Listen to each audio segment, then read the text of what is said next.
Hi, everyone. Welcome to the PTI podcast. As always, today I have Emanuel. Emanuel, how are you going? I'm fantastic. I got a chicken sandwich on the way. Oh, okay. I definitely am. I was making sure that got in there. I have a chicken sandwich on the way. You were eating just before this episode and you made me hungry and I wanted chicken, so I got chicken. I apologize for having a sandwich. And we also have here today Yosmerys. Yosmerys, how are you going? I am good, Mary. How are you? Now, am I pronouncing your name correctly or did I just butcher it? No, you did amazing. But you can call me Yos, short and Yours? sweet. Yeah. Yeah, perfect. All right, yours. So, yours, why don't you do the honors here and introduce yourself? Yes. Well, like Mary just said, my name is Yos, and I am the founder of Supporting Communities Australia, and I am also the creator of the Elevate Youth Lab, which is a developmental capacity building model, where we support young people through mentoring to increase their life skills. Oh, amazing. Why don't you tell us a little bit about this program? Yes, so I was a therapeutic youth worker for many years in out-of-home care, what people call resi.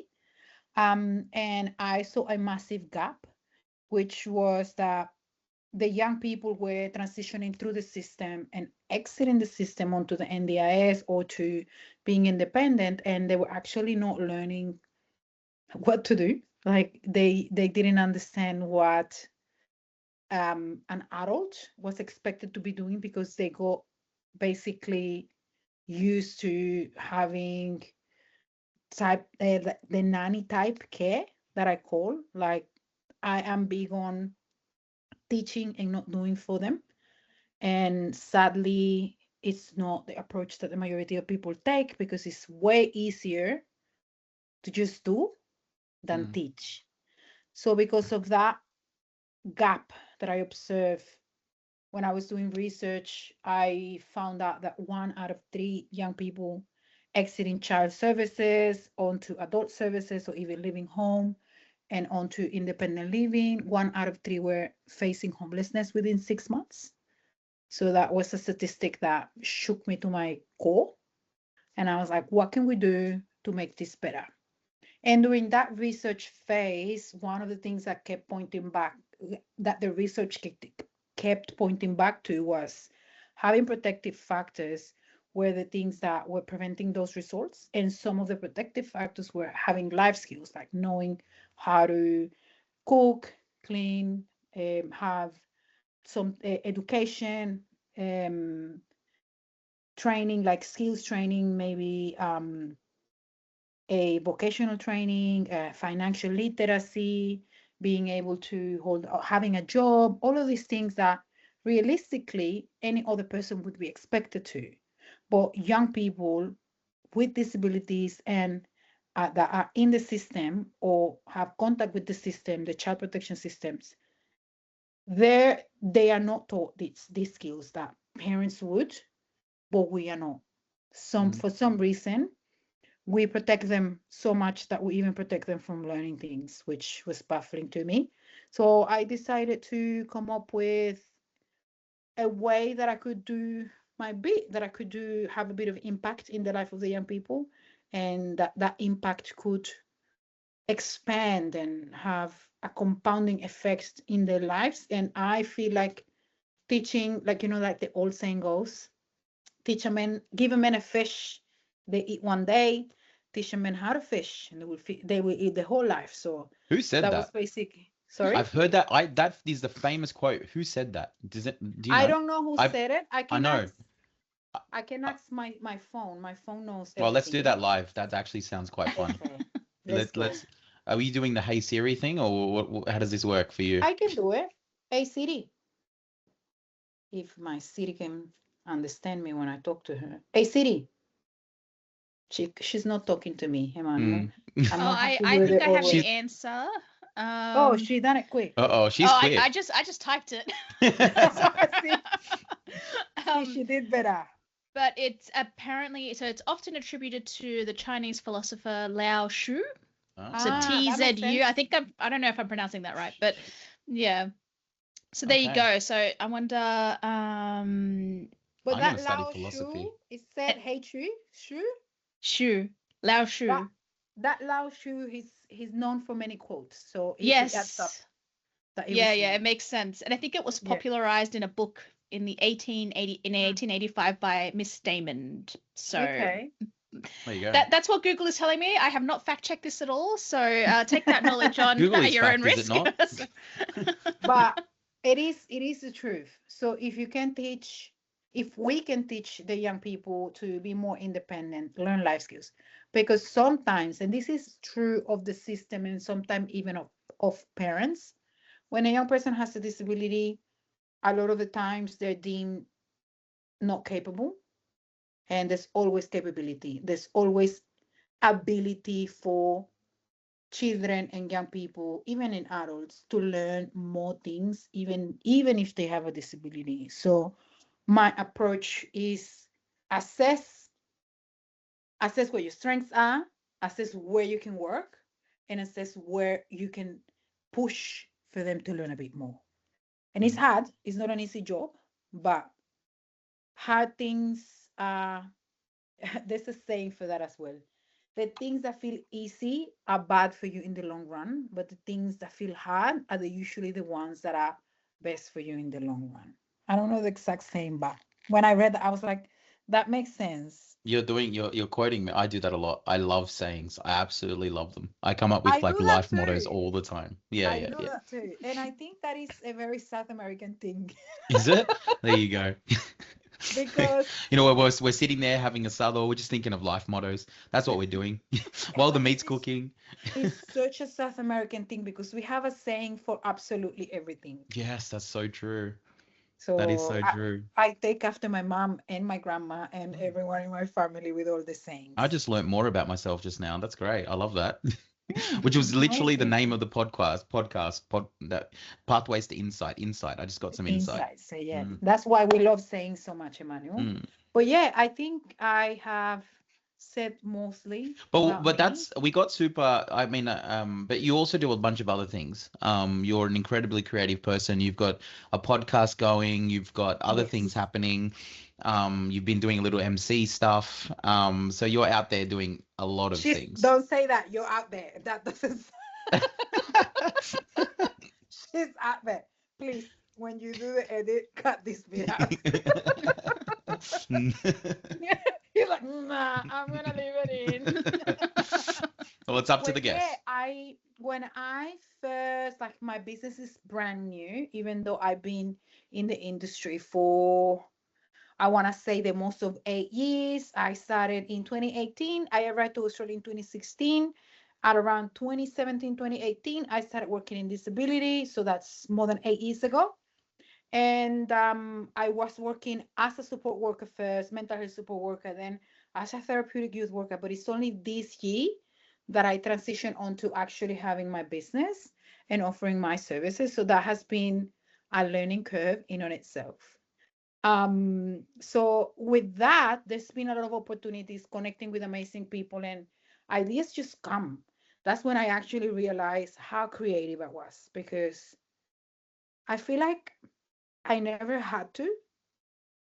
I never needed, well, I don't know if, I don't think I was pushed to the point where I needed to come with so many creative ways of doing things. So when I got that little push, it was like, okay, now you're on the edge, you need to make something happen. So that led me to having a million ideas a day. And that's, it's a bit hard because I come up with a new business idea every day. And then I'm like, I need to finish one thing before I start the next thing. So yeah, creative. I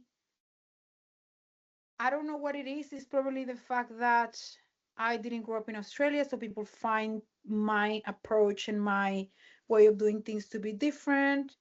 Um, and I don't like to stay within a box. Like, I always like to think outside of the box. I always try and find different ways to do things.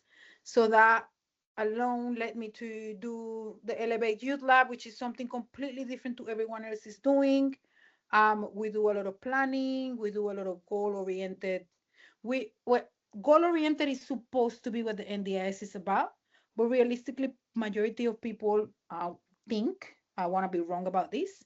Majority of people, they say they're goal-oriented, but they're actually not creating steps to to get to the goals. Mm. So creating steps, creating plans, and actually tracking how you're going is what's a bit different about the way that I set up my youth mentoring.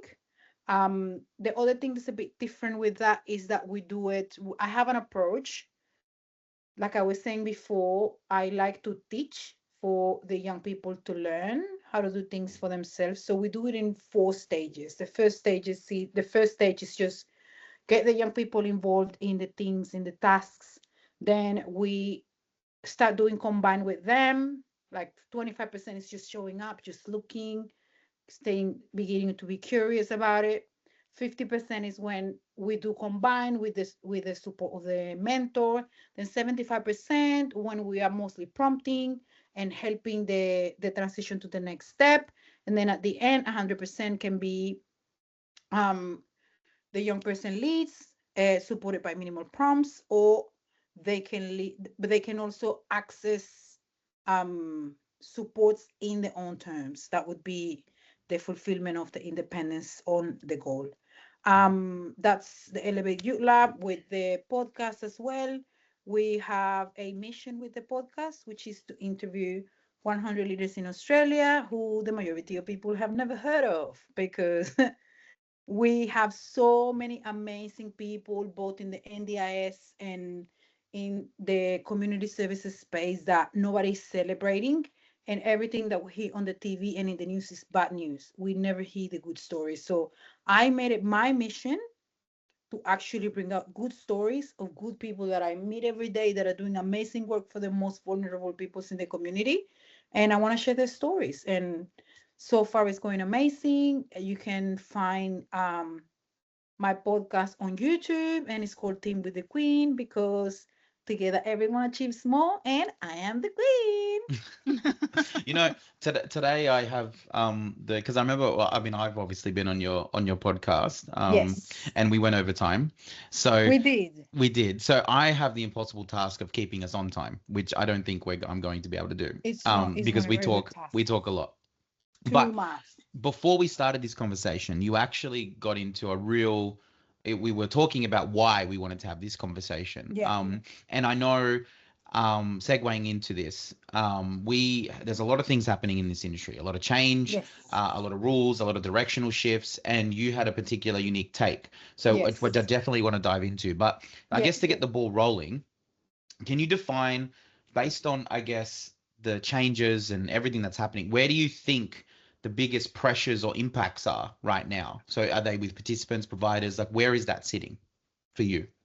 Look, I don't think I would be able to pinpoint Mm. one specific point of pressure, because honestly, it seems like the pressure is everywhere. Mm-hmm. The pressures are on the providers, margins are thin, we are getting more scrutinized as the days go by, audits, now new systems, cuts, so many things happening at the same time. Like one of the things that I was when I was fact checking, preparing for this interview, was the cut of only half to allied health, for example. Not that I'm saying this money should be utilized in any type of way, but I face a young person who was receiving a counseling service, and this counselor was able to drive to where she lived, which was more than an hour away from the counselor. But the counselor was happy to come and deliver the service because she was able to bill for that hour, right? When there was changes to the budget, this young person, this counselor was like, okay, now I cannot afford to drive to her every week to provide this support, which was vital for the young person. Because The only thing I'll add to that is just a small comment, is literally in Sydney, where can you get in half an hour? you can't. You go, like, from where I am, if I get caught up in traffic, I lose my half an hour.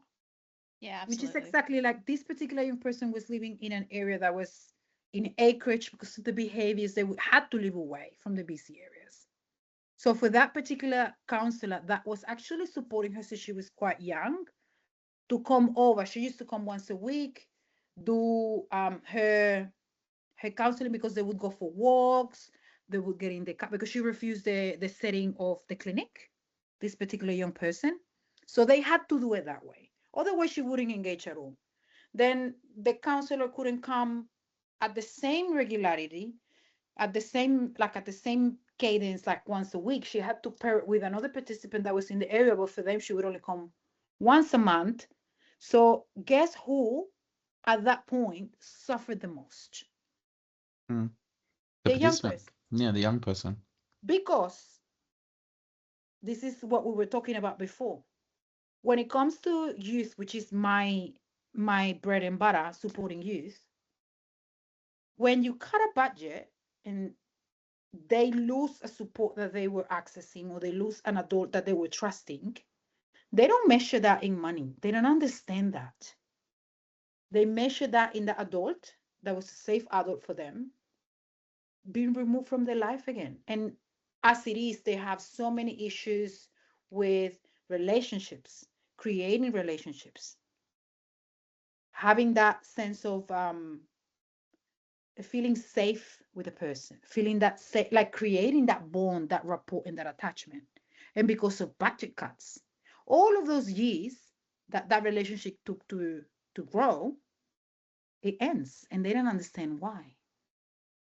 And even if we try to explain to them, oh yeah, but they can't afford it now because you don't have enough money in your plan, they can say, yes, I understand the money, but internally, how do you think they're feeling? Can they really grasp the reason why they don't have that support anymore? And they're also probably like, because thinking like, you know, they were only doing it for the money, like they didn't really care about me, because that's a question that I've had to answer a couple of times when I'm working with youths. So I don't actually remember, maybe you remember, but when they cut the travel, there wasn't a lot of warning about it either. Like it didn't give us enough time to help transition the participants into what would eventually be the new model of care. Yeah. It didn't have, I don't think it had a warning. It just happened. Yes, that's how I'm remembering it as well, but I don't 100% know. So anyone out there, feel free to fact check me. But I just remember it being like chaos at that time. It was abrupt. Yeah. But there's been a few changes when it came to how, specifically how allied health could build transport, like not transport, travel. There's been a few changes over maybe the last 2-3 years. It started in a certain way, and then now the latest one, I think it's like the state that it is now. It's quite difficult, and a lot of people that were accessing allied health services now, they probably lost the allied health that they had, whether it was an OT, a counselor, speech pathologist, and because if they were not in the area, and then the allied health person says, well, I can't afford this, they need to transition they also to another adjust one. the rate, if I'm not mistaken. Yeah, so the price for the psychology timing went and up. the rate. The rate for psychology went up, but the rate for OT stayed, and the rate for speech pathology and nutrition, I'm pretty sure, it went down. Yes, that's correct. But I'm saying in general, the travel, it was also, they cut the time.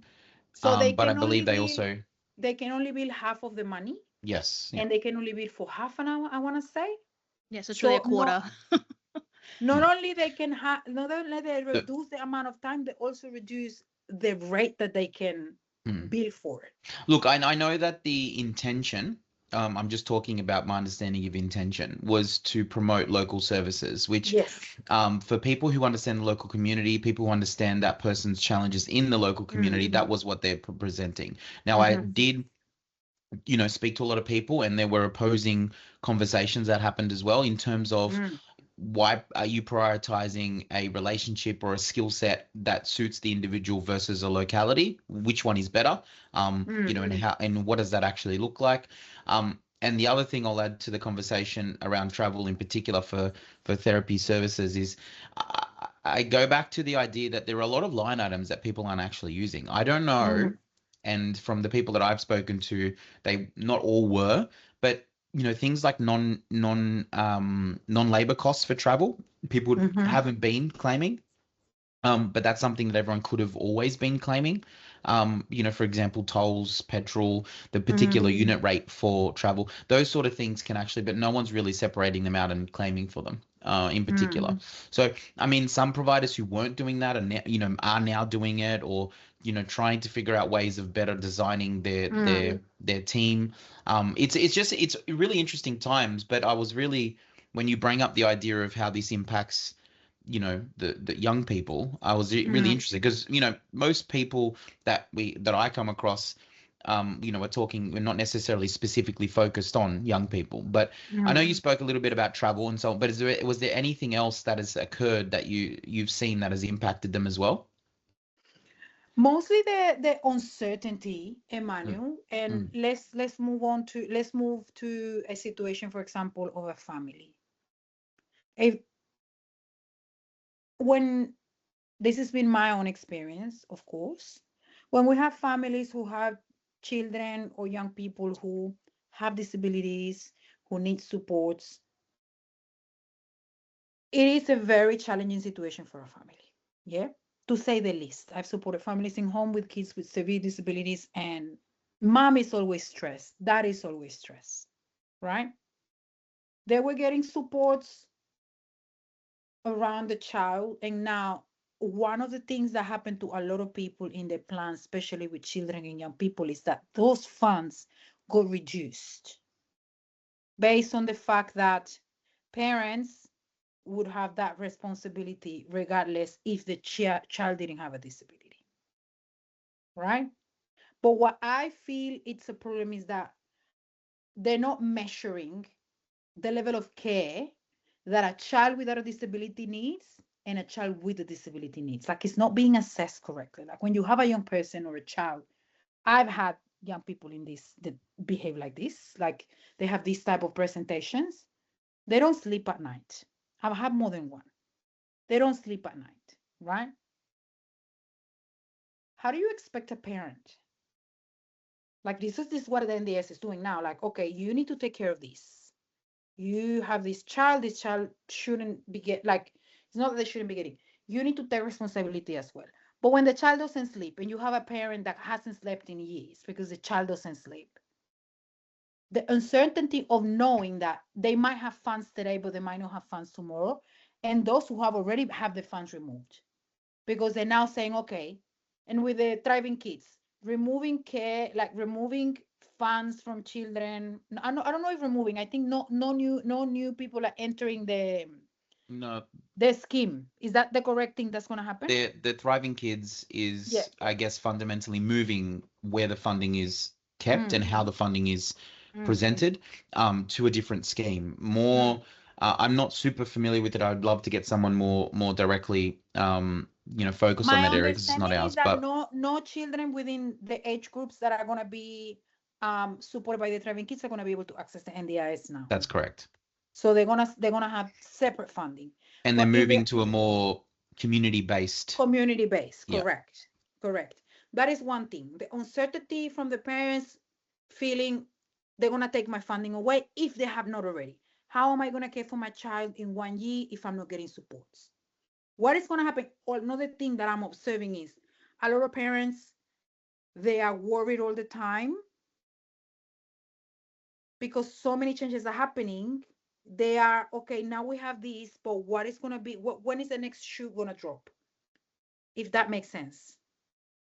We feel the same way as providers. Like, when are we going to expect? Because this changes has been so abrupt.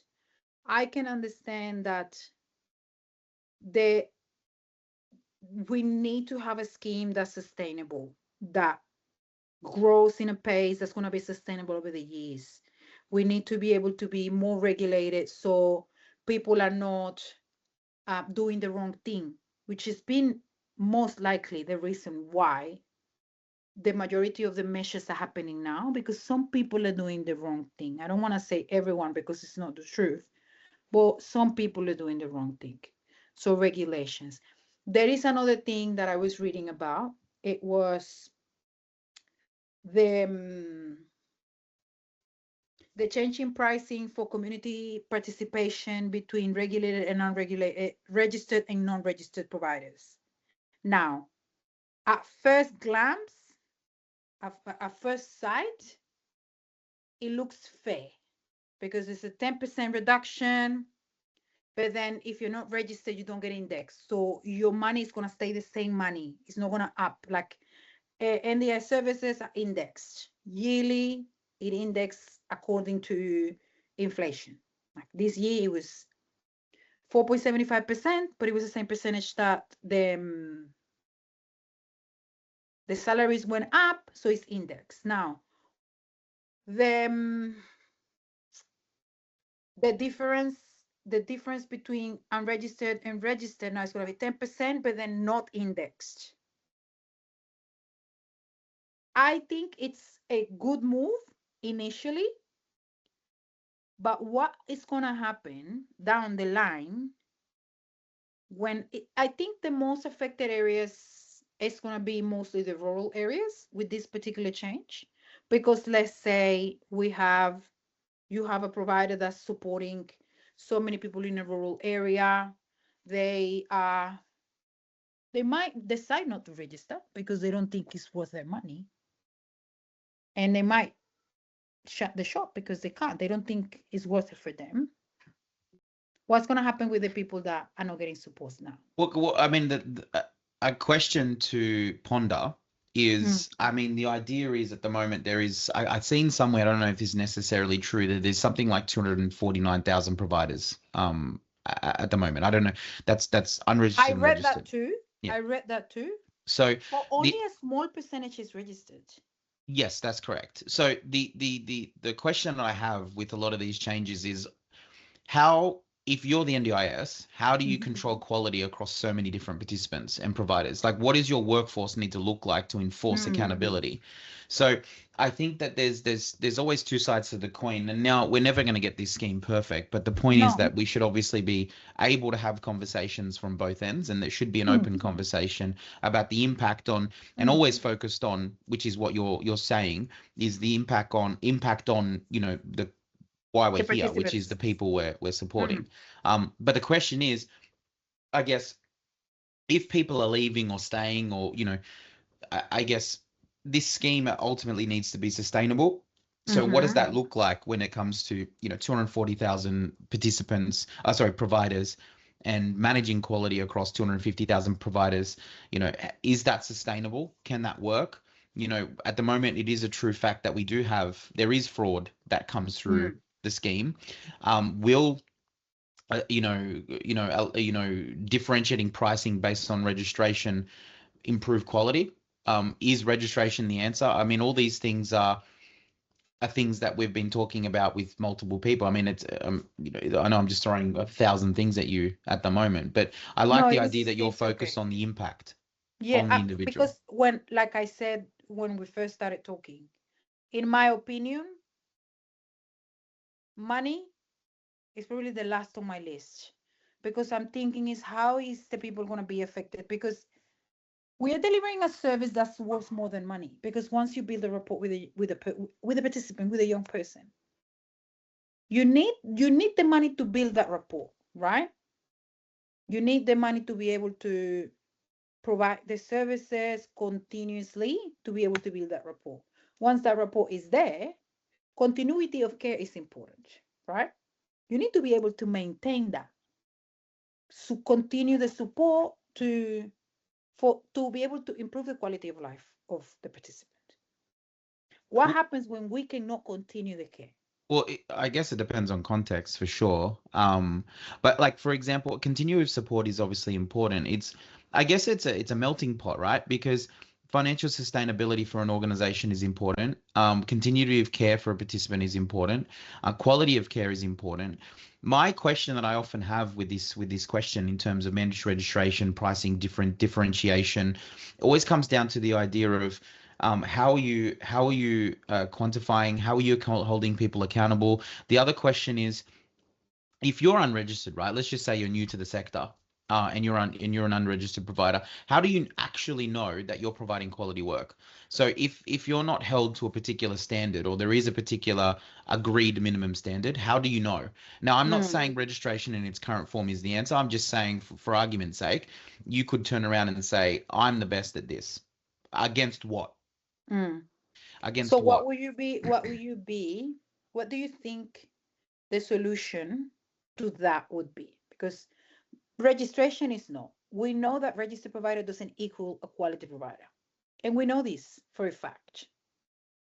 Well, I mean, I guess for me, it's look, I've been quite open about my lack of fear about registration, higher standards.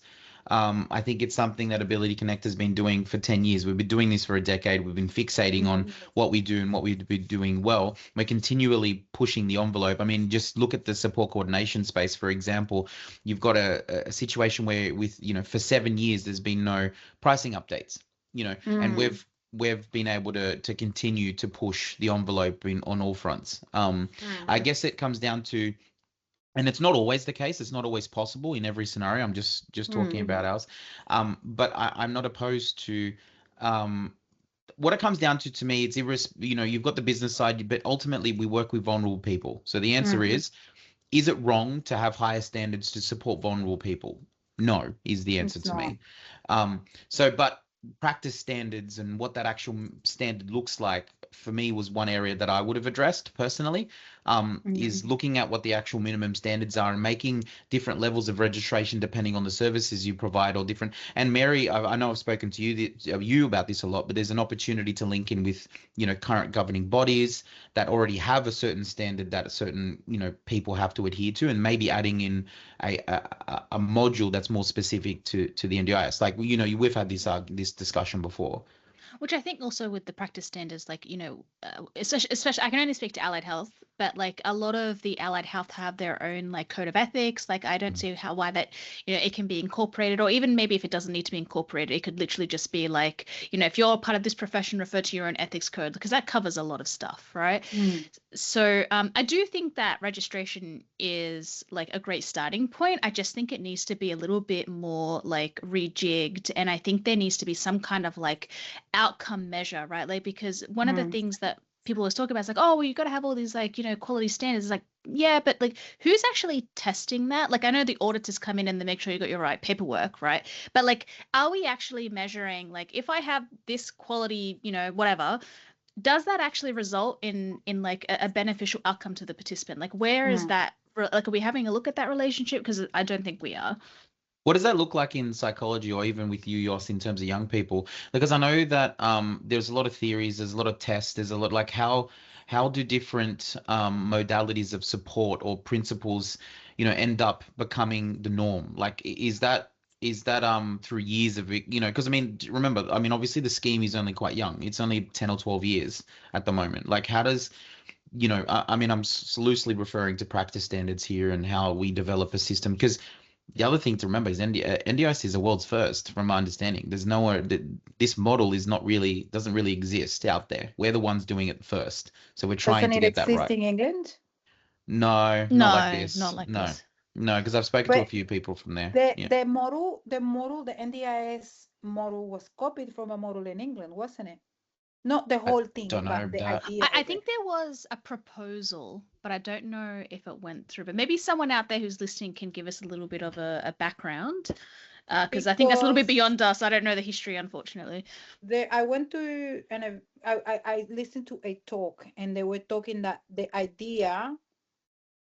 initial idea for like the seed to what now is the NDIS came from Margaret Thatcher in the UK, because they developed a bill, they wrote a bill to support school kids with disabilities in the schools. So that's when the first things were written about what now is the NDIS. Like, those were the early days, first bills that passed. It was actually in England.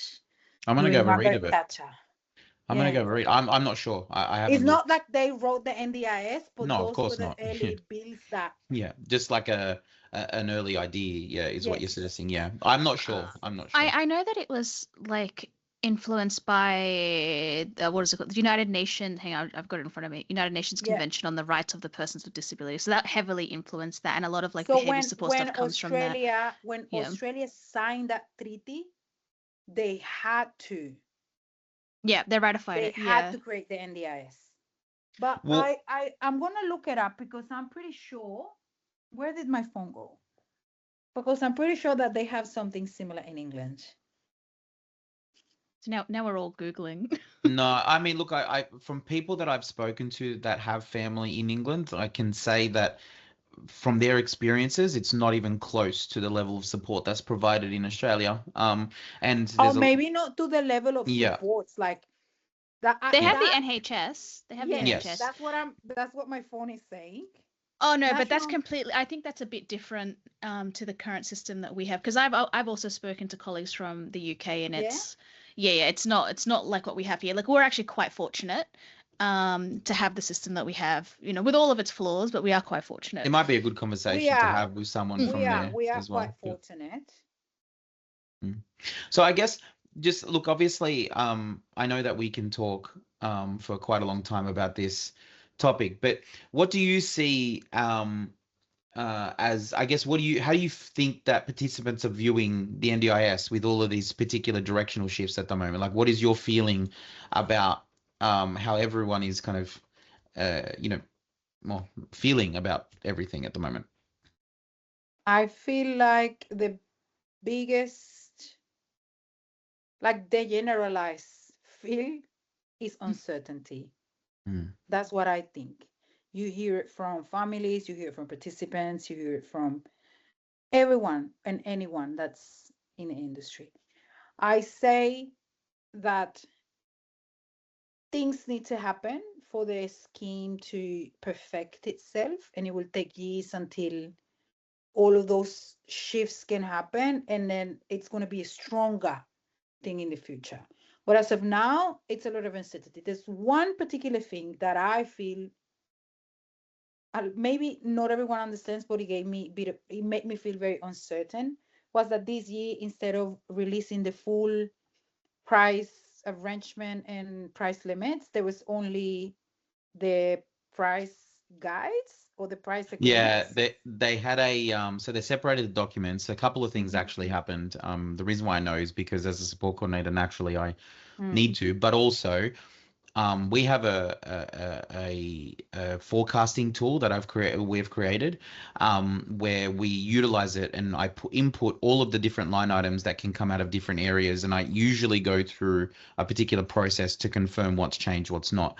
Now, they definitely did separate the rules to the pricing. So the pricing arrangement document, which I haven't had a chance to fully confirm, but I find it interesting that there's a different document for rules versus pricing. I have a feeling it's got to do with some of the IPC recommendations around a 3-year model for pricing. So the rules and the rules, but just you don't need to change that document every 5 minutes, but the pricing may adjust. So, for example, they made some recommendations about the disability support cost worker model and all this sort of stuff. The other thing they did was actually, they used to always have the actual Excel version on the same page where the rules were. Now, I actually thought they got rid of it, and I was like, oh no, because that document actually is extremely key. If no one's ever had a look at it, go and have a look at it.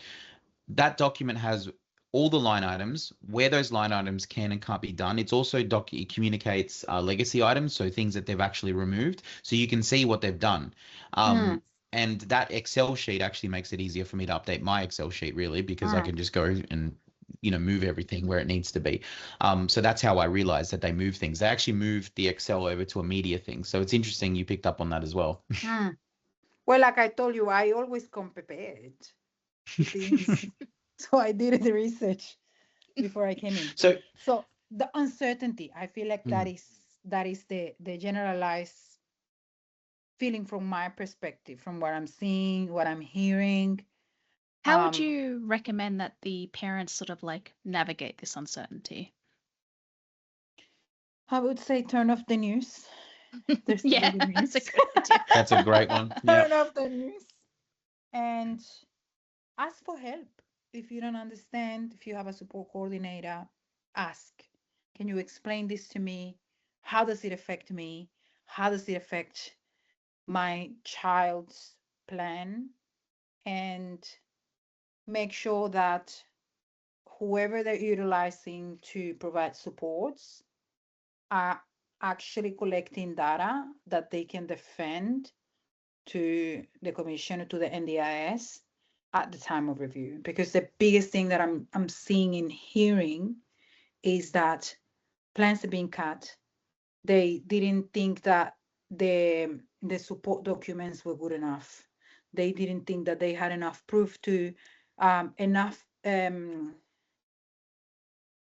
backing documents to be able to approve. Like for example, and most of it is to those disabilities that kind of look invisible.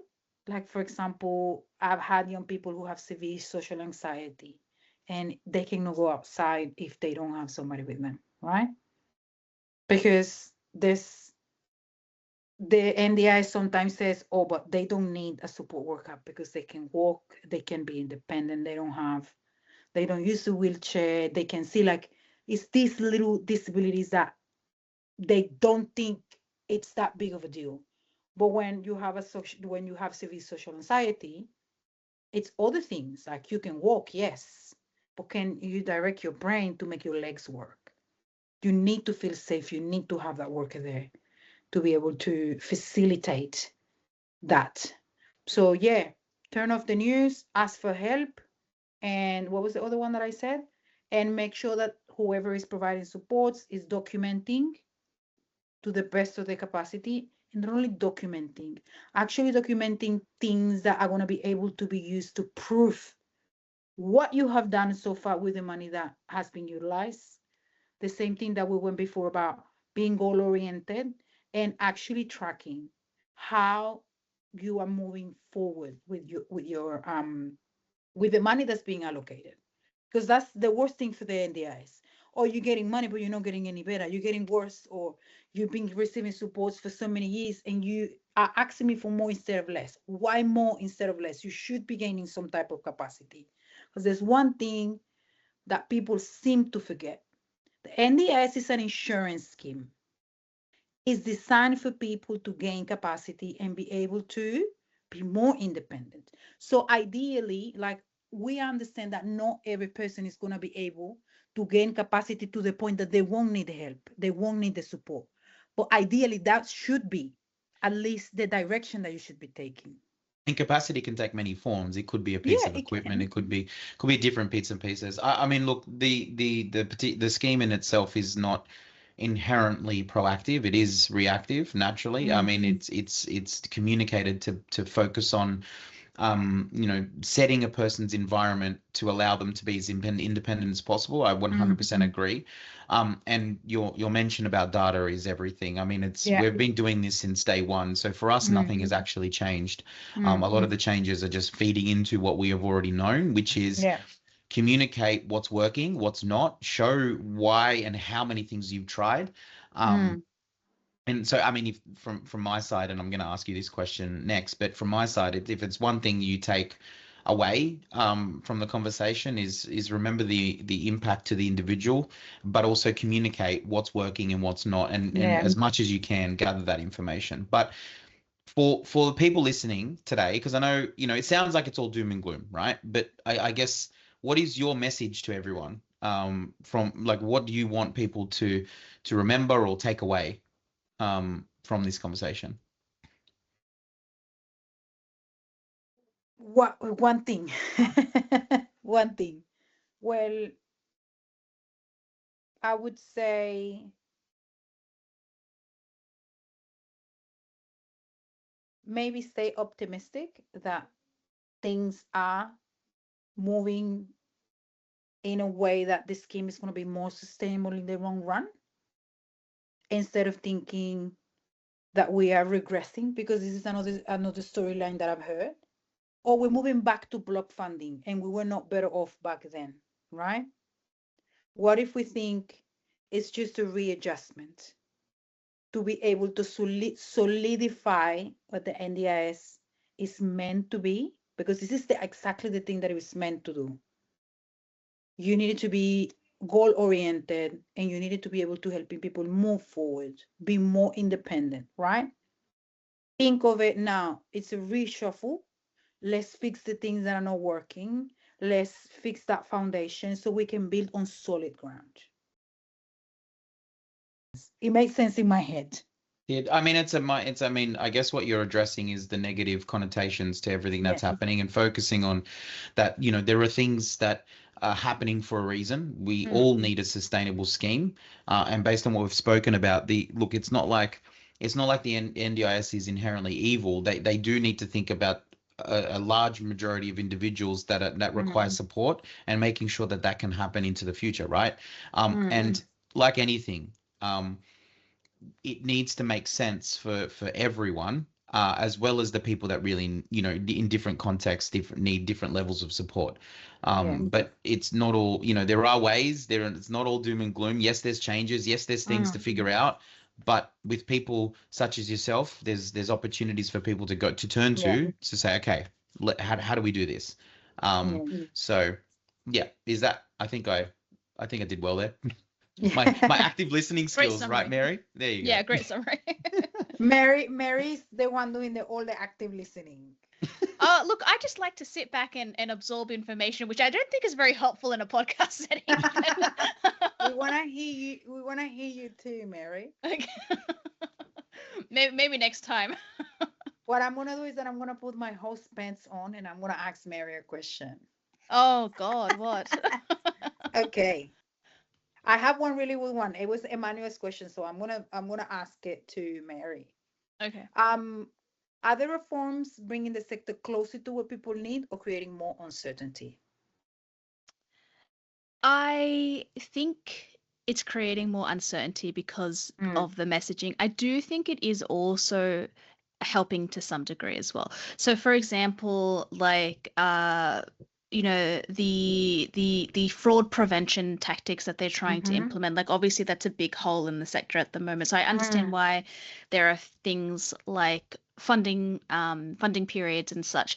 I think the spirit of the ideas makes sense, and I think the spirit of the ideas are helpful in moving us towards a better outcome, but I do think there's a little bit of a gap between the spirit of what they're trying to do and the implementation.